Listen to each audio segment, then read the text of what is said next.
అక్షయ్ ఇంట్లో ఉన్న వాళ్ళందరితో కలిసి భోజనం చేస్తూ వాళ్ళ అమ్మ దగ్గరికి వెళ్తూ, "అమ్మ నాకు అస్సలు అవని దగ్గరికి వెళ్ళాలని లేదు. అవని పక్కన కూర్చోవాలని కూడా లేదు. కానీ ఆరాధ్య కోసం ఇవన్నీ తప్పడం లేదు" అని చెప్పేసైతే చాలా బాధపడుతూ మాట్లాడుతూ ఉంటాడు. ఆ మాటలన్నీ విన్న వాళ్ళందరూ అయితే ఒక్కసారిగా షాక్ అయిపోయి అక్షయ్ వైపు అలా చూస్తూ ఉండిపోతారు. ఇంతలో అక్కడ ఉన్న అక్షయ్ మాత్రం అవనిని చూస్తూ ఉంటే నాకు తను చేసిన తప్పులే గుర్తొస్తున్నాయే తప్ప, అవని దగ్గరికి వెళ్ళాలన్నా, అవనితో మాట్లాడాలి అన్నా నాకు చాలా చిరాకుగా ఉంది.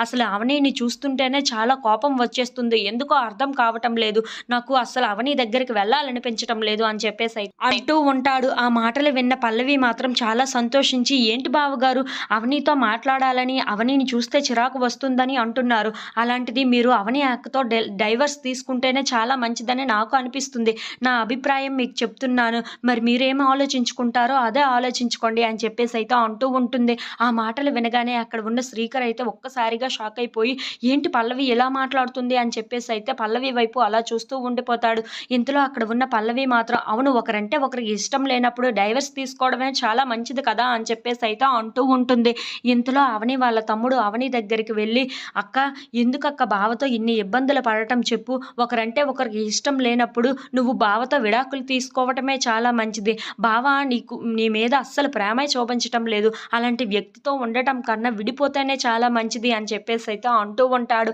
ఆ మాటలు వినగానే అక్కడ ఉన్న అవని ఇంట్లో ఉన్న వాళ్ళందరూ అయితే ఒక్కసారిగా షాక్ అయిపోతూ ఉంటారు. ఇంతలో అవని వాళ్ళ తమ్ముడు దగ్గరికి వచ్చి, "ఏం కూసావురా నువ్వు" అని చెప్పేసైతే తన చెంప మీద చాలా గట్టిగా కొడుతూ ఉంటుంది. అది చూడగానే అక్కడ ఉన్న రాజేంద్ర ప్రసాద్ ఇంట్లో ఉన్న వాళ్ళందరూ అయితే ఒక్కసారిగా షాక్ అయిపోతూ ఉంటారు. "మా ఇద్దరి మధ్యన ఉన్నవి చిన్న చిన్న మనస్పర్ధలే తప్ప ఇలా విడిపోవాలన్నంత వరకు మేము ఎప్పుడూ రాలేదు. అలాంటివి మా మనసుకే రావు. అలాంటిది నువ్వు ఇప్పుడు డైవర్స్ తీసుకోమంటావా? నీకు ఎంత ధైర్యం ఉంటే ఇలా మాట్లాడుతావురా" అని చెప్పేసైతే వాళ్ళ తమ్ముడిని చాలా కోపంగా మాట్లాడుతూ ఉంటుంది. ఆ మాటలు వినగానే అక్కడ ఉన్న వాళ్ళ తమ్ముడు అయితే ఒక్కసారిగా షాక్ అయిపోయి వాళ్ళ అక్క వైపు చూస్తూ ఉండిపోతాడు.